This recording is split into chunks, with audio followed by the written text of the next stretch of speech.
আমি এখন করবো কুলির রিভিউ। দেখো, আমি জানি অনেক পরে আমি রিভিউ করছি, রিভিউটা আমি কখন পোস্ট করবো সেটাও আমি জানি না। যাদের সিনেমাটা নিয়ে প্রচুর এক্সপেকটেশন রয়েছে, সিনেমাটা দেখতে যেতে চাও, ওয়ার টুর থেকে ভালো সিনেমা কি কি কি ব্যাপার, অনেকে বাজে বলছে, অনেকে খারাপ বলছে।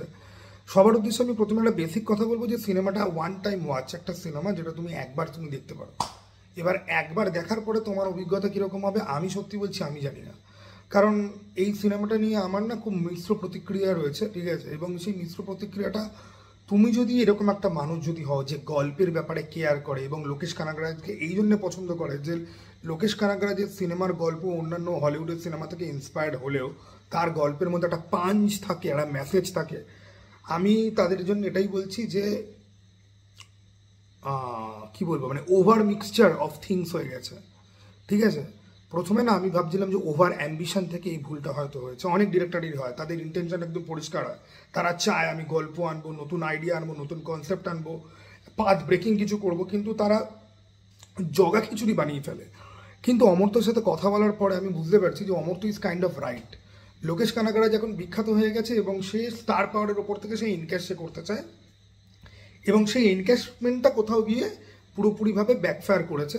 এবার দেখো, এই সিনেমা প্রচুর পয়সা কামাবে তার ভাই কোনো রকম ডাউট নেই। তাই নিয়ে প্রথম দিনে 150 কোটি কামিয়ে ফেলেছে, এর মধ্যে 250 কোটি পার হয়ে গেছে, 300 কোটি হয়তো ক্রস করে যাবে। এই সিনেমা হয়তো 1000 কোটি যদি নাও যদি কামায়, 800-900 কোটি 700 কোটি হয়তো কামিয়ে নেবে। কিন্তু সিনেমাটা হলো কেমন? আমি আমি দেখো, সবাই ভালো থেকে শুরু করে খারাপে গিয়ে শেষ করে, আমি খারাপ থেকে শুরু করে ভালোর দিকে আমি আসার চেষ্টা করবো। তো প্রথম খারাপ হচ্ছে গিয়ে আমির খানের ক্যামিও। আমির খানের ক্যারেক্টারের নাম হচ্ছে গিয়ে ডাহা, এবং আমির খানের ক্যারেক্টারটা করে হচ্ছে গিয়ে ডাহা ফেইল্ড। এইরকম পয়েন্টলেস ক্যামিও, অন্তঃশ্বাস শূন্য, অপদার্থ, অর্থহীন, ঠিক আছে, অপগণ্ড মার্কা ক্যামিও তুমি বাবার জীবনে কোনোদিন দেখোনি। তোমার যদি রোলেক্সের ক্যামিও দেখে তোমার যদি মনে হয় যে একদম ক্যামিওতে ভাই লোকেশ কানাগরাজের ফিল্ম সেরা, তাহলে ভাই তুমি হচ্ছে গিয়ে ভেড়া। কারণ এই সিনেমার লাস্টে আমির খানের ক্যামিওটা যখন আসে, ইট ইজ দ্য লাইক মানে কুইন্টিসেন্সিয়াল মানে ফ্লপ, ঠিক আছে, মানে ফেইলিওর যাকে বলে। ওকে, মানে পুষ্পা ওয়ানের কথা আমি বলছি, ওই এন্ডিংয়ের দিকে যে টানা হয়েছিল না, যে টেনে হিটসে সিনেমাটা শেষ হয়ে গেছে কিন্তু সিনেমাটাকে টেনে হিটসে নিয়ে যাচ্ছে, এখানে আমির খানের ক্যামিওর ওই 15 মিনিট তোমার মনে হবে যে ভাই এবার এবার আমাকে যেতে দেবে, হয়ে গেছে ভাই, হয়ে গেছে ভাই, শেষ হয়ে গেছে ভাই, আমাকে তুই যেতে দে। আমির খানের ক্যামিওর পরে আরেকটা জঘন্য ক্যামিও আছে, যেটা হয়তো অতটা জঘন্য লোকজনের হয়তো লাগবে না, আমার জঘন্য লেগেছে। সেটা হচ্ছে কি উপেন্দ্রার ক্যামিও, ঠিক আছে? এবং উপেন্দ্রার নাম আমি যখন দেখেছি, যখন ট্রেলারে যখন দেখেছি, উপেন্দ্রা খুব অদ্ভুত ধরনের গল্পের উপর সিনেমা বানাতে কিন্তু সে ভালোবাসে। সে মাইন্ডলেস কাজকর্ম সাধারণত করে না, but there is exception for everything, there is the first time for everything. তো উপেন্দ্রা সেটা এখানে করে দিয়েছে। উপেন্দ্রা আসে, মারামারি করে চলে যায়, আসে মারামারি করে চলে যায়, ঠিক আছে? এবং আসে অনেক পরে গিয়ে, ঠিক আছে? উপেন্দ্রার ক্যামিও থাকলেও কিছু হতো না, না থাকলেও কিছু হতো না, আছে বলে একটাই ব্যাপার, কর্ণাটকার অরিজিনাল রেসিডেন্টদেরকে হলে টেনে আনতে একটুখানি সুবিধা হবে, ঠিক আছে? তো বেসিক্যালি হিন্দি অডিয়েন্স আর কানাডিগা অডিয়েন্সকে একটুখানি তামিল ফিল্মের দিকে টেনে আনার জন্য এই দুটো ক্যারেক্টারকে নেওয়া কিন্তু হয়েছে।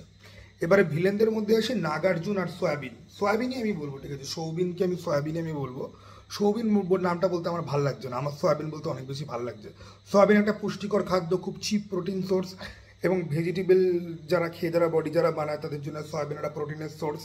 কিন্তু সোয়াবিন কিন্তু আমাদের এই সিনেমাতে প্রোটিনের সোর্স হতে কিন্তু পারেনি, কিন্তু সোয়াবিনকে দেখানো হয়েছে অনেকক্ষণ ধরে, এবং সোয়াবিনের ক্যারেক্টার নিয়ে কিন্তু টুইস্ট কিন্তু আছে, কিন্তু সে টুইস্ট কি তোমার, সেই টুইস্ট দেখে কি তোমার মানে সিনেমা দেখার ইচ্ছা টুইস্ট হয়ে যাবে কিনা সেটা আমি বলতে পারছি না।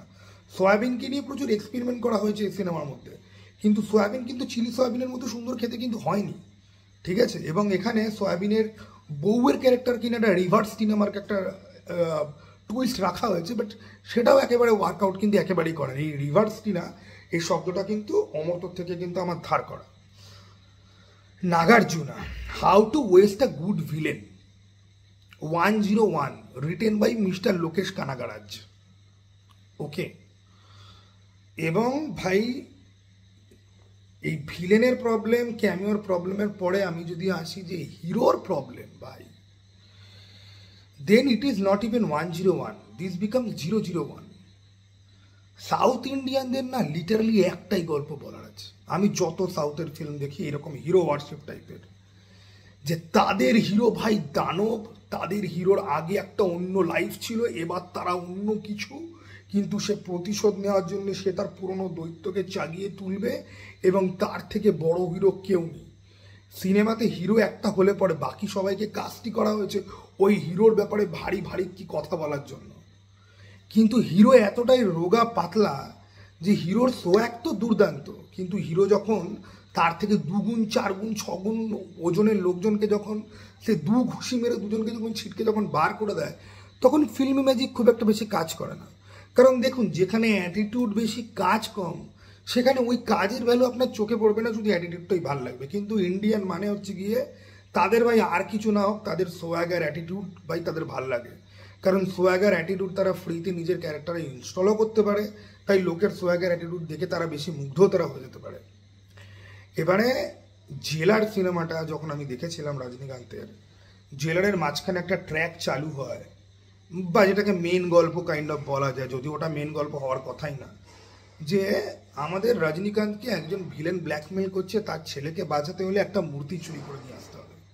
সেই জেলারের পুরো কনসেপ্টটাকে এখানে জোর করে ঢুকিয়ে দেওয়া হয়েছে, এবং এমন বাজেভাবে ঢোকানো হয়েছে না যে তুমি এর কোনো রকম তালগোল দেখতে পাবে না। এবার এর মধ্যে কিছু ভালো ভালো মোমেন্ট আছে, একটা ভিলেন একদম মানে ভিলেনটা মানে বিট অবস্থায় হিরোইনকে সে তাড়া করছে, ঠিক আছে, বেশ সাসপেন্স রয়েছে কিন্তু এই চেস সিকোয়েন্সটার মধ্যে।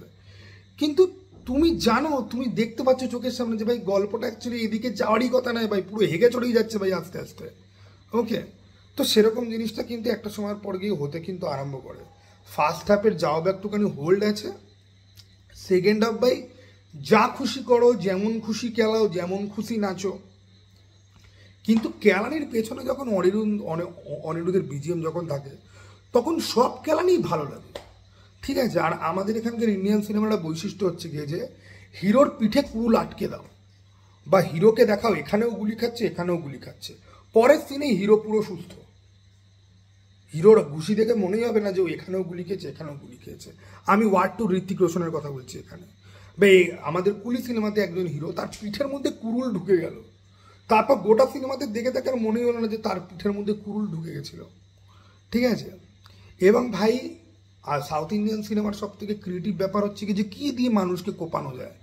আগে এরা রামদা ইউজ করতো, রামদার পরে এরা ভোজালিতে এলো, তারপরে ছুরি, তারপর বাঁশ, এখন ভাই এরা আইস স্পিকার থেকে শুরু করে স্ক্রুড্রাইভার থেকে শুরু করে পেন থেকে শুরু করে, এদেরকে জনক দেখানো ভুল হয়েছিল ভাই।